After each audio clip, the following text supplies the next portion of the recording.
Okay, hi everyone. This is a nice time and a great time to have our great Brandon, Mr. Andy Fades, who was, we can say, not unfortunately, but born HIV positive. He has contracted the virus from his mother, who later died of AIDS in 1998 at the age of 26. So 20 years after his mother's death, our dear speaker Andy created the Keeping It Positive movement, in which he uses the stand-up comedy, YouTube, and social media platforms to entertain, empower, and educate people about HIV and AIDS around the world. His goal is to prevent his mother's death from happening again to anyone else by creating a forum to talk about HIV or AIDS openly without the fear of it being considered too taboo to talk about. So thank you very much for joining us, our great Andy Fate. We are happy to have you.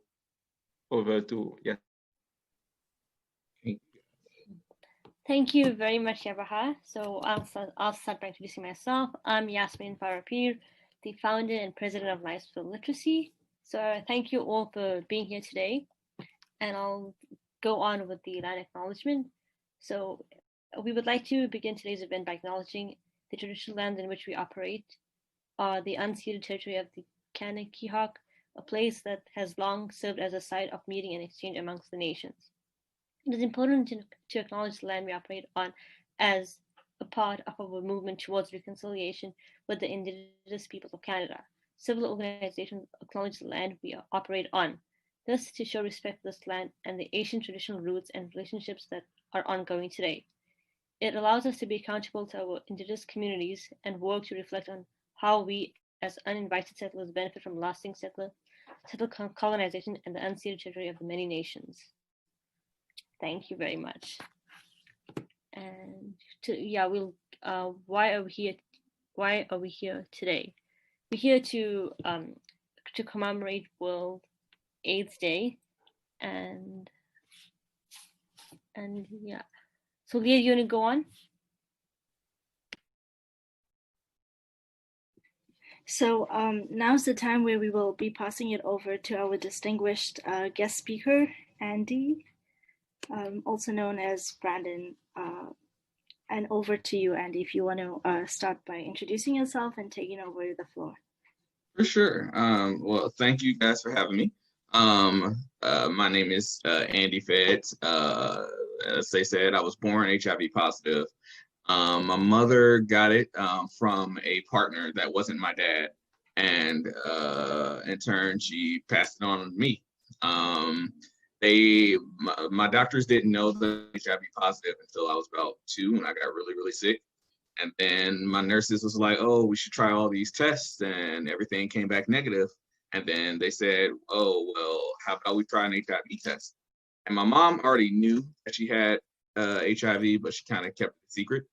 So she was like, he doesn't need HIV, or he doesn't need HIV test. And why? He's a baby. Why would he need an HIV test? And then sure enough, came back positive. So my mom's secret was let out of the bag there. And, because of my mom's denial, she did not give me my medicine. She did not take her medicine. Just for it being the 90s, when HIV was running rampant. And, we both got really, really sick. And fortunately for me, I was able to recover, but my mom's HIV turned into AIDS, which ended up, killing. So as the statement says, 20 years later, I started to do comedy in 2011. And then I kind of switched my gears around, and I was like, I feel the need to talk about HIV with my comedy. And it was weird, how you have that little small voice in the back of your head that's like, okay, you got to talk, you got to say it now. And in my mind, I'm like, why? Why do I need to talk about it? So created So, Andy, Sorry? you mean to say that was kind of your aha moment, which happened to you, and that got you into speaking about HIV and AIDS? And what specifically inspired you to speak about this? Or like, was it your experience? Was it the people that you surrounded with? Was it the situation of the environment in Las Vegas? Was it the situation in America? Was it the pharmaceutical companies? Um, Mm. how did Um, yes, go ahead. I'm sorry. For me, it was a little bit of when my mom and I really, knew about my diagnosis. Biggest thing was I was told to keep it a secret from my friends, especially like when I went to preschool. You know how you tell little kids, "Hey, don't tell your friends what's going on with you." And as a 3-year-old, I was like, "Yeah, okay, whatever. I just want to play." So I I kept it a secret for a long time, only telling like family and friends. And then after 20 years after my mom passed away, I'm thinking, why do I need to keep it a secret? Like millions of people have HIV, and people need to talk about it. Like, my mom passed away because she felt the need or she felt like she couldn't talk about it. So that's where the inspiration for keeping it positive came from.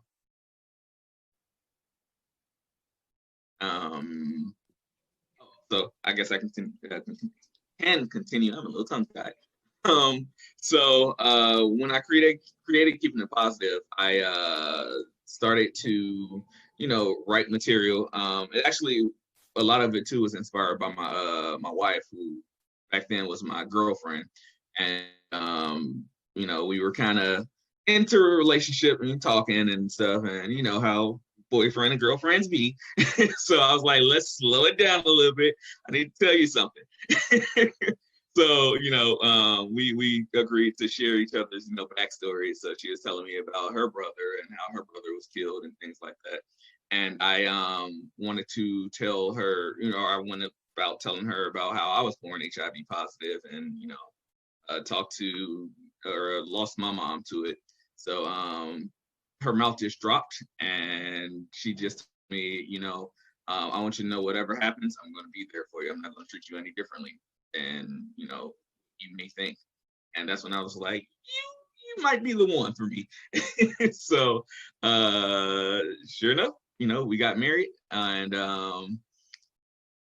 when I started to do the Keeping It Positive movement, like really pushed it, I first brought it to public on Facebook. I felt like it was just time to tell the world. I don't know why. Again, I think it was that little voice. And I went on Facebook and I was like, hey, I was born HIV positive. You guys been my friends for so long and you guys didn't think that I was sick or anything like that. So this is me sharing my, I guess you could say, testimony on how you can live healthily with HIV.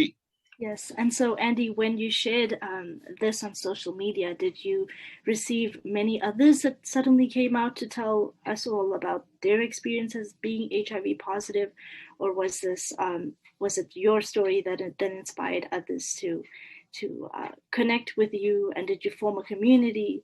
And so when you say it's the Keep It Positive movement, I think there's a pun to it. Positive in HIV positive, and then positive in being positive, the positivity, the good vibes around the movement that it is. And something that Lives for Literacy is that it's also a movement born out of this very COVID-19 pandemic. And so I think students and youth can learn from the power of positivity.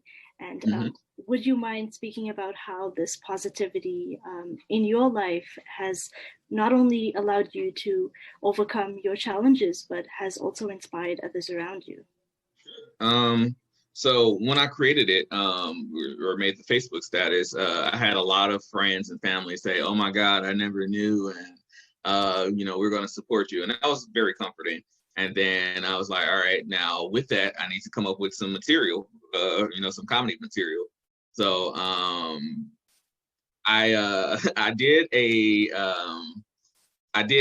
open mic at a lounge here in Vegas, and it was fine until I said, HIV, because in comedy, you got to be careful. Well, in people's minds, they think, you know, certain things should not be funny, you know, HIV, abortion, death, you know, certain things like that, rape. So when I said HIV, everybody just kind of tuned out and just was like, we're not going to listen to this guy anymore. So after I did my set, I thought, okay, that was the first time. How can I make it better?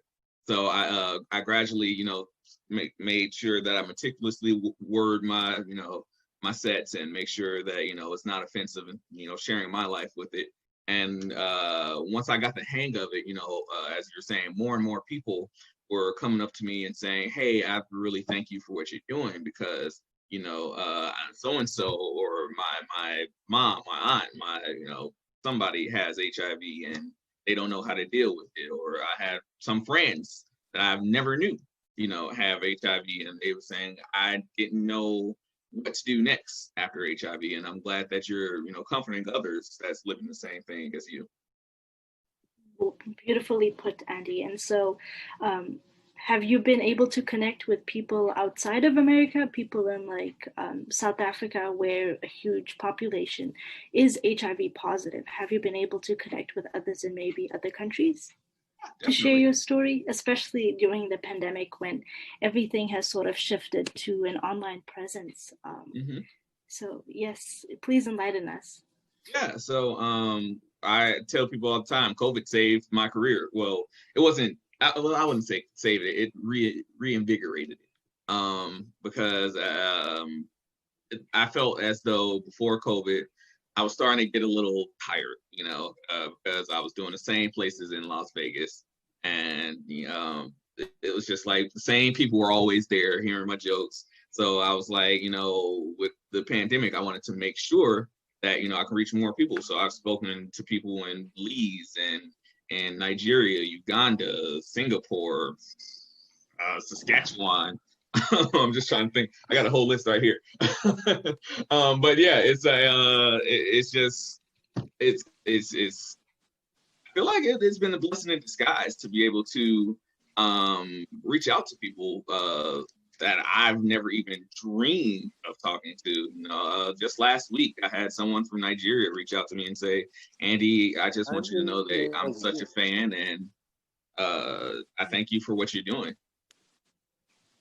Yes, that's truly amazing, Andy, to see the power, especially during the COVID-19 pandemic, the power of technology to have really connected us beyond borders. And I think that is the power of the world that we live in. But there's also a mention of digital poverty, how now there's certain populations that do not have access to internet and electronics and devices. But going back into the conversation, how has comedy and art shaped your perspective and continues to shape the perspective of the AIDS and HIV/AIDS movement? Oh, sure. Well, I always use my hashtag, I'm Andy Feds, hashtag the first ever openly HIV positive born stand-up comedian.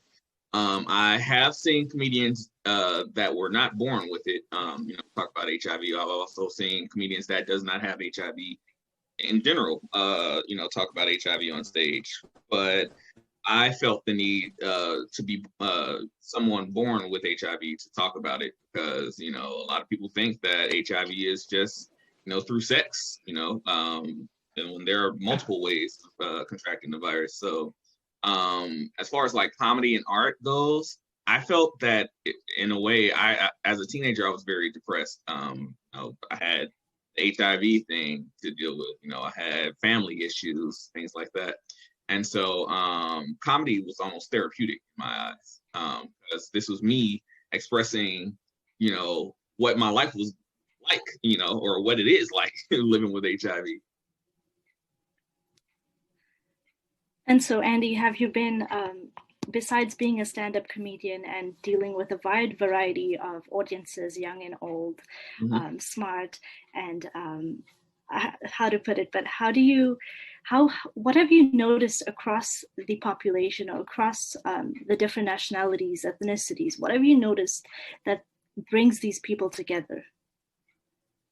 Is it comedy, or is it the genuine desire to learn about HIV and AIDS, or is it just like wanting to have a fun time? Because the members or us at Lives for Literacy, we're really interested in hearing your story, because I think you took a very unique perspective instead of having like a very boring lecture from a professor or a webinar about HIV and AIDS. We saw that you were a comedian and you brought a very different touch and perspective to the whole World AIDS Day. And I think for youth that are coming onto the platform and that are learning about HIV and AIDS, learning about it from a different perspective, from somebody who adds in a bit of comedy, a bit of humor, really makes a difference. So how did this come about? Like, what are the type of people that you see across the perspective that unites us? I think the biggest thing that unites people is comedy. Just everybody laughs. Everybody has a sense of humor. So I thought it would be a unique way, as you said.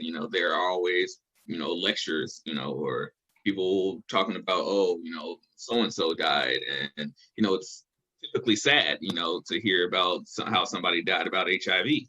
So I try to switch it up and teach. My thing about my Keep It in Positive movement is that I have the 3 E's, which is I try to educate, empower, and entertain people about HIV. So I'm trying to make it so that it's interesting. It's quick jokes, and yet you forget that, I'm learning.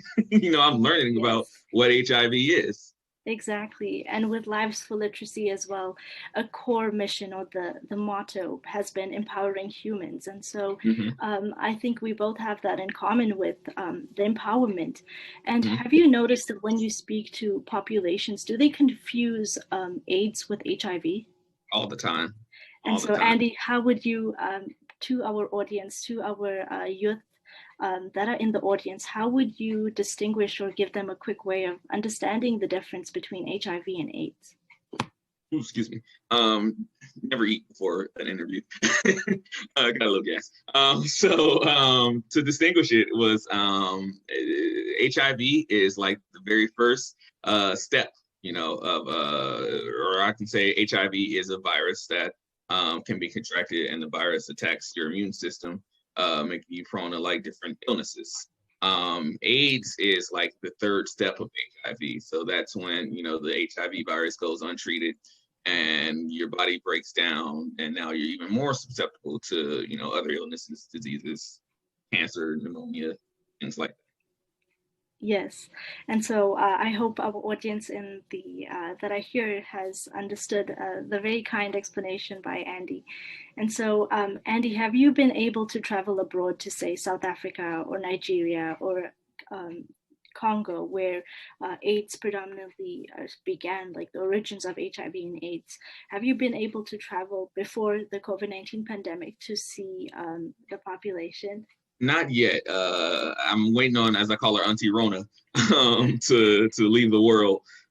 So we can. I'm ready.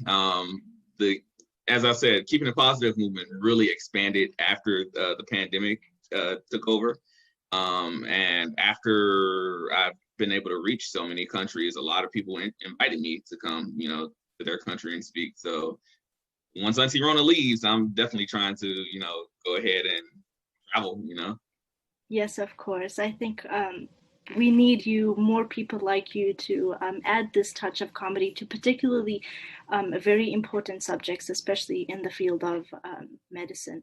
And so if you have any words of wisdom to youth about being better advocates for HIV and AIDS, what are they? And how do you envision the world in the next 20 years with HIV and AIDS?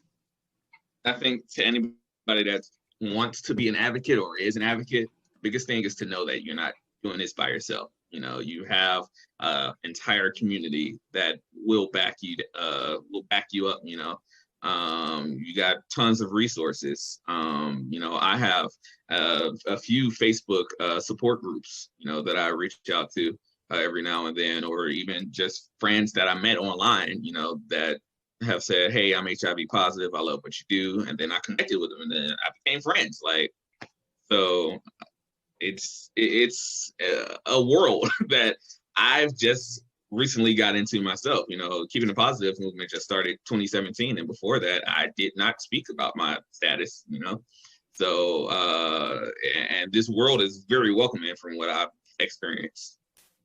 Yes, of course. And so, Andy, is there anything that you think stands as a difference that particularly we as youth can do? Could we probably advocate through writing? Could we advocate through speaking at schools?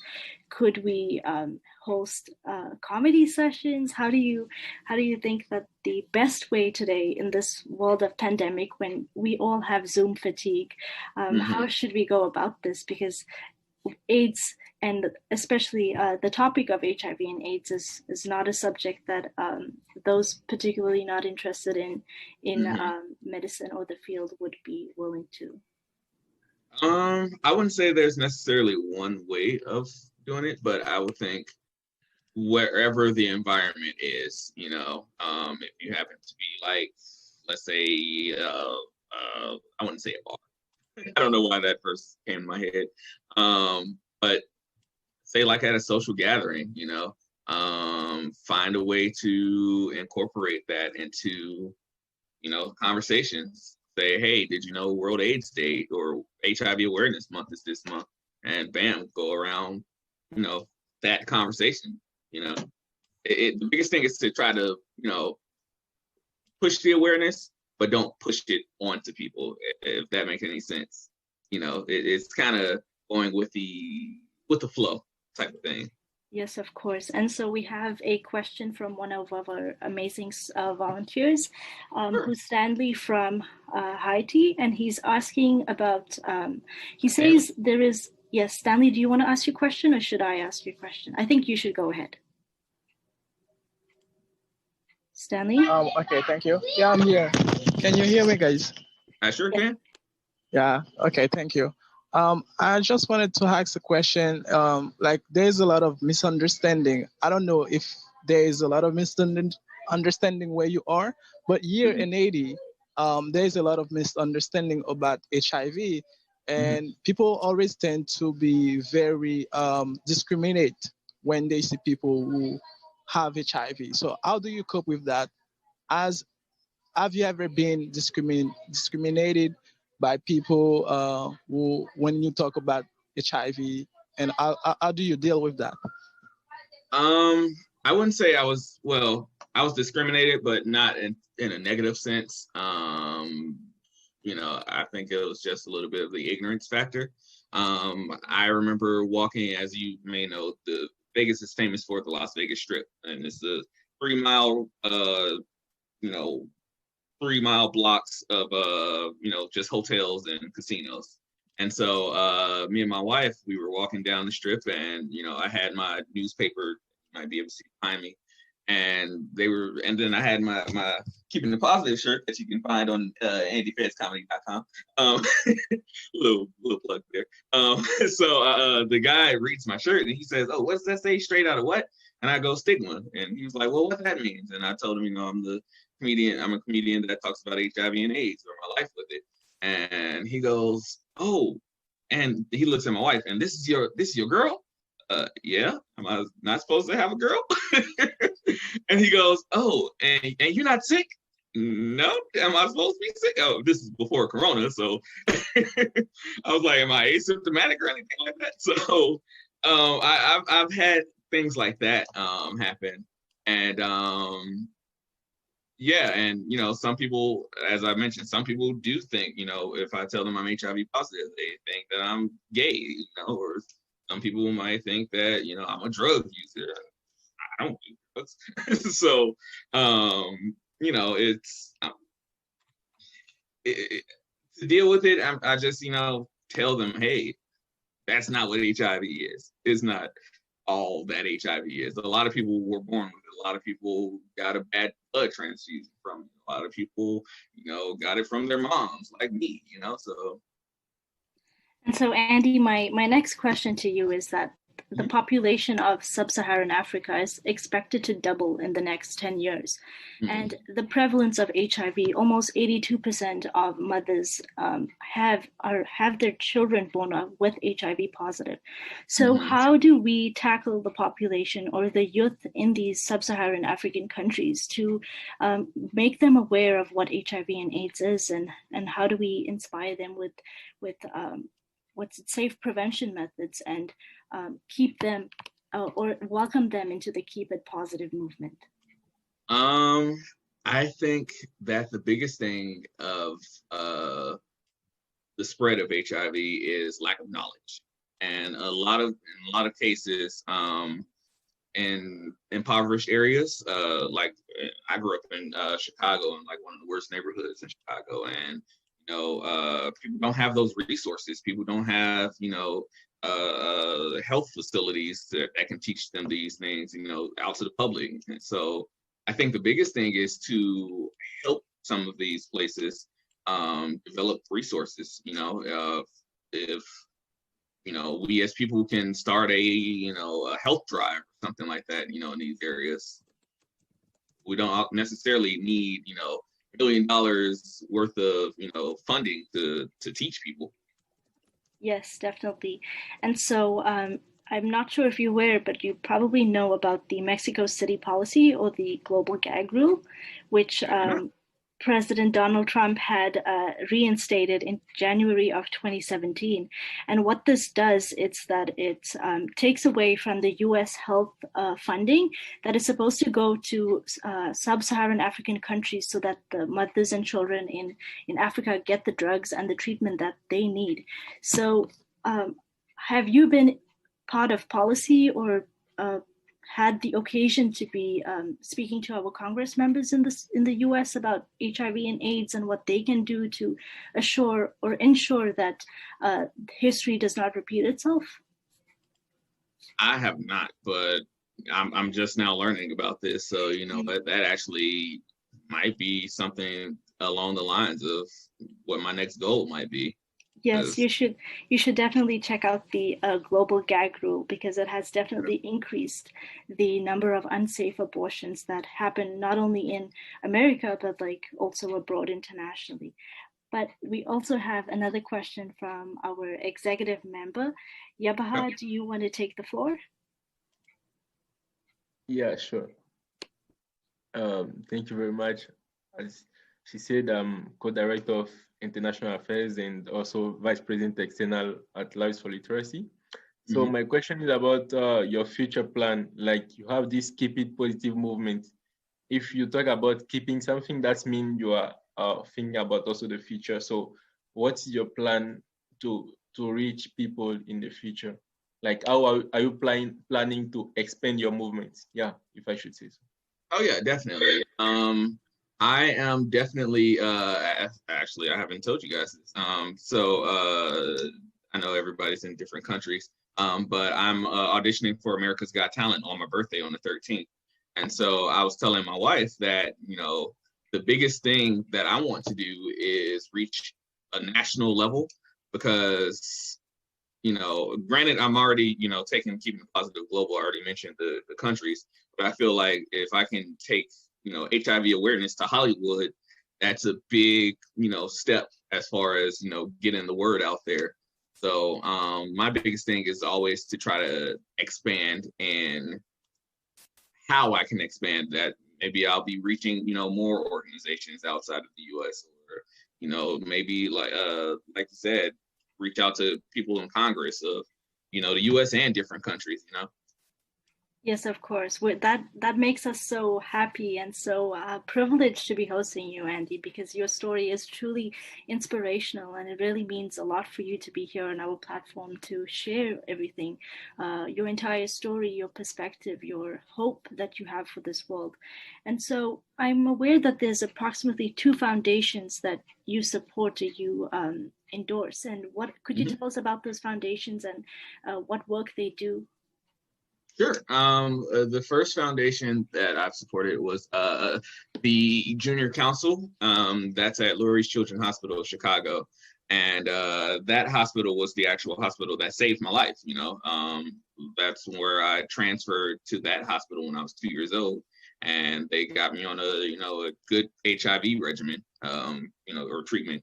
So with the junior council, they started that program up, and it's basically a mentorship program. So they'll have like young professional workers, mentoring patients, HIV patients at the hospital. And so they, raise monies to provide treatment for families at the hospital that are affected by HIV and AIDS. So I definitely, because I was a part of that mentorship program as a mentee, I knew I wanted to, help out with that. Then the second one is actually the Keep a Child Alive Foundation. And that is created by one of my all-time favorites, Alicia Keys. And so with them, they help families affected by HIV and AIDS in Africa and India. And we are actually trying to get a show going on the 19th. It's still tentative at this moment. It's going to be a virtual variety fundraiser show. So we're trying to get that going to help, continue their goal of funding families. Definitely, that's really beautiful. And so, Andy, how has the COVID-19 pandemic kind of shaped or affected AIDS worldwide in terms of like treatment methods, in terms of like the public health guidelines, in terms of like funding? How has the COVID-19 pandemic impacted HIV and AIDS? For sure. I think now people are understanding that viruses are real. HIV, people are still talking about, COVID, and now they think that HIV disappeared, but it's like, no, people are still out here living with it. So I think now people are the world is getting a little bit more serious on, viruses and healthcare and pandemics and things like that, because in my eyes, the HIV pandemic never ended. We just got it contained. 35 million people still have HIV. So if that number was like 12, then I say, okay, the pandemic's done. But 35 million, that's a large number. Yes, of course. And so, Andy, you are an inspiration for so many, and I'm pretty sure as you continue with the Keep It Positive movement, as you continue to share your story, you will continuously inspire millions around the world, not only in America, but abroad and beyond borders. And it is so important for the HIV and AIDS entire story. But we want to know, who is your inspiration? Who are the people that inspired you? Was it Michael Jackson, or was it advocates in the past? Where did you draw your inspiration, both for HIV and AIDS and for comedy? And I know 100% your mom was a huge source of inspiration. Mm-hmm. So do enlighten us, besides your mom and besides comedy, like who are your other inspirations in this world? For sure. So as I mentioned, Alicia Keys was a huge inspiration. She's the reason I learned piano. And then when she created Keep a Child Alive, I was like, what? A celebrity that cares about people with HIV? What? So that really kind of made me fall in love with her, So her, I definitely credit Elton John, who's a huge HIV advocate. Lady Gaga is another one. Who else? Hydea Broadbent. She actually lives out here in Vegas, and I don't know if you guys know her, but she was on like the Oprah Winfrey Show and worked with Magic Johnson, and she's like global with the HIV. So she's a huge inspiration. I actually just met her this year. And, as far as comedy goes, Jamie Foxx was a big influence on me.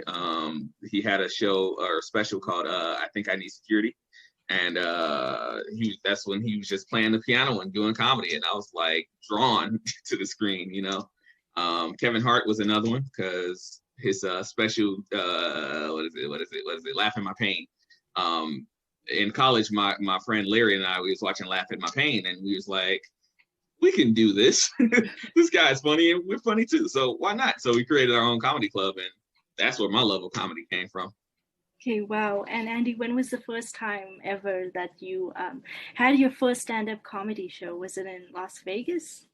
Was it 3 years ago? No, the first comedy show that I had was actually in a little town south of Chicago called Evergreen Park, Illinois. And it was at my college, my first college. And we had our first stand-up show after watching Kevin Hart. And I remember I had a guy running up and down the aisles laughing. And I was like, you know what? I think I found my passion here. That's really wonderful. And so, Andy, have you noticed, besides the stand-up comedy, have you noticed how art has shaped HIV and AIDS? Because we have a lot of artists, and even within the audience, even within Lives for Literacy. So have you seen how art and comedy kind of have something in common in terms of like expression, self-expression? Yeah, definitely. I've seen art, I've seen music done, I've seen dancing done.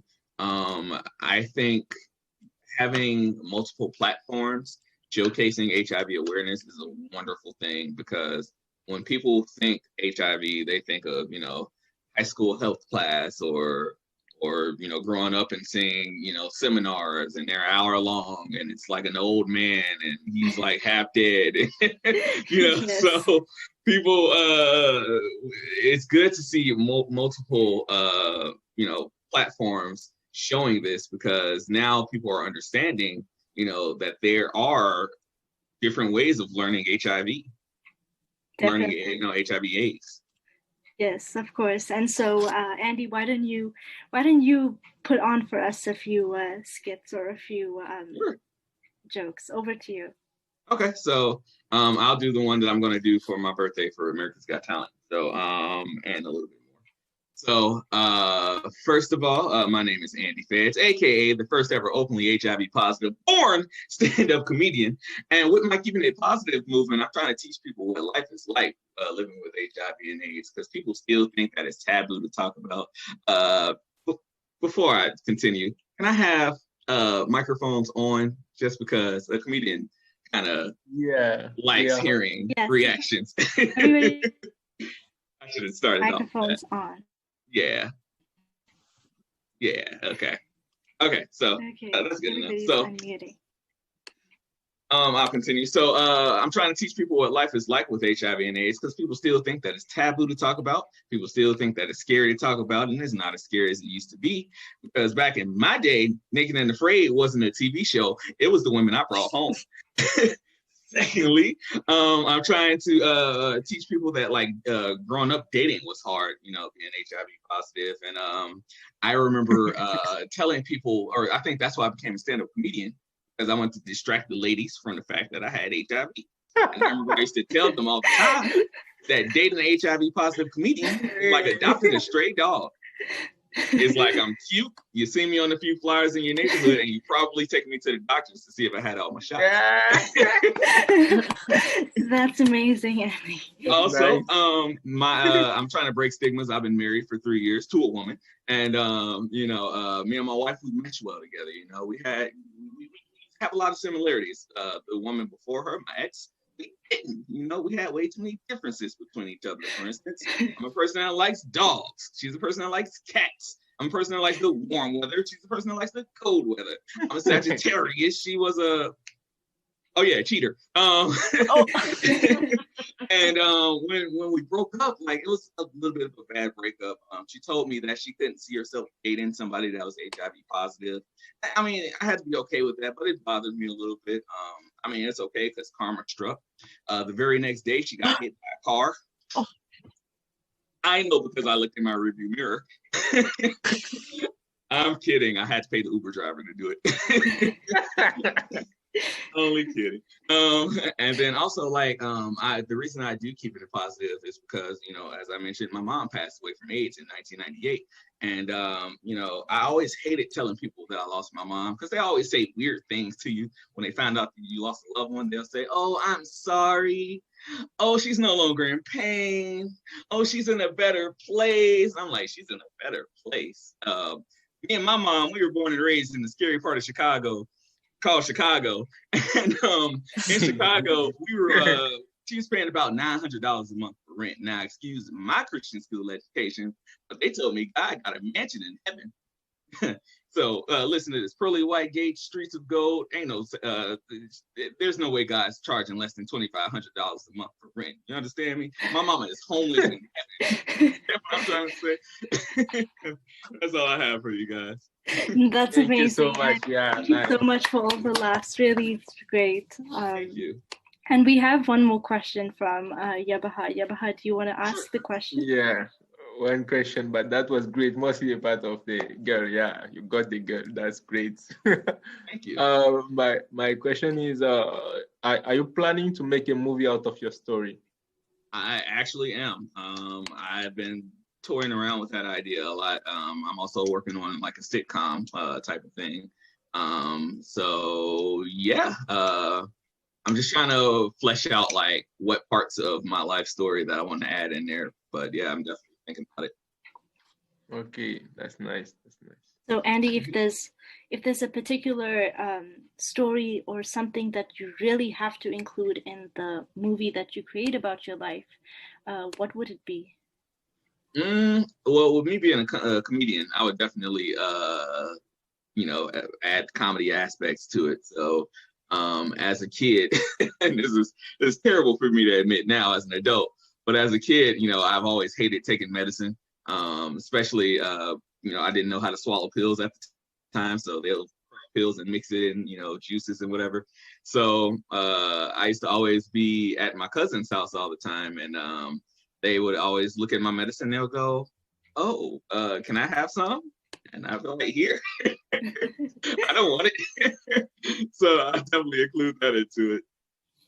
That's amazing. And so, Andy, is there anything you would like to tell us, Lives for Literacy, and the wonderful students from all over the world that have come in to listen to you? We've had some of them wake up at 2:30 a.m. in the morning and 3:30 a.m. in the morning just so that they could have this opportunity to listen to you speak. Wow. And they're going to be taking away a lot of important messages from this conversation and from your laughter and your jokes that you've given us to smile and to reflect on. So is there anything that you would like to tell them? Just for those that are living with HIV, just know that it's not a death sentence anymore. Like, as long as you take care of yourself, you're going to live longer than a lot of people, And then the second one is that for Lives for Literacy, thank you guys for what you guys are doing for the HIV community. It's just an honor to have people care so much about other people, and I'm not even talking about HIV, but just caring for other people in general, so please continue to, care for other people, be kind to other people, you never know what people are going through. That is very true, Andy. And I think that's the power of Lives for Literacy, is that we've started off with the foundational base of literacy, which we believe is truly an ability to empower people, because when you have the literacy to read and write and to understand what you are seeing and reading, you open up your doors to a world of freedoms. And for so many around the world, they do not have the same opportunities as us in the audience are here having.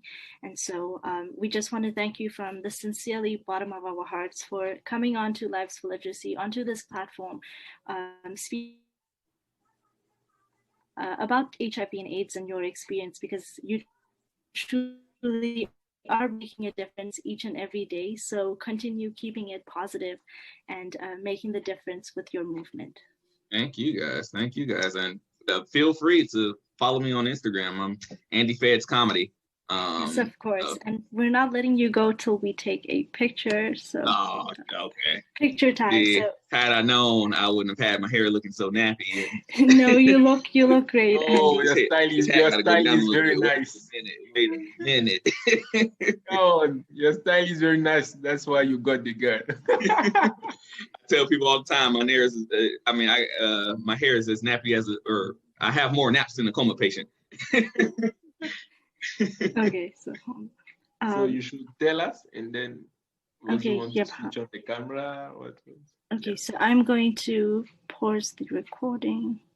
Okay, so can I make a request too with the pictures? Yes, of course. So I have a signature smile, all right? And it's Okay. called the Fed smile. And that's when you turn your head this way and show all your teeth. Can Yes. I have everybody take a picture of the Andy Fed smile? Just like that, Okay. Yabaha. We have to turn one side and we show So the teeth, either right? side, it doesn't matter. So it's just, Okay. then you gotta open your mouth. Okay. So, Leah, you should tell us, like, Okay, wait, when I'm you are trying to. ready. Okay, hold on 1 second. Yeah, we have to take the Andy smile. Okay, I'm gonna pause the recording. Thank you so much. So thank you once again, Andy, for coming on and for speaking to us and for. I'm going to pass it over to our Vice President Armand to say. Sure. Armand, over to you. Sorry, my internet's being a little bit weird, but we want to thank you so much for sharing your story with us. I think we were all really inspired by what you had to say. And also your comedy was really great. So we just wanted to thank you for taking time out of the middle of your day to speak with us. Thank you guys. So yeah, thank you. I'll give it up for yourselves because you know you guys are making an impact on other people as well.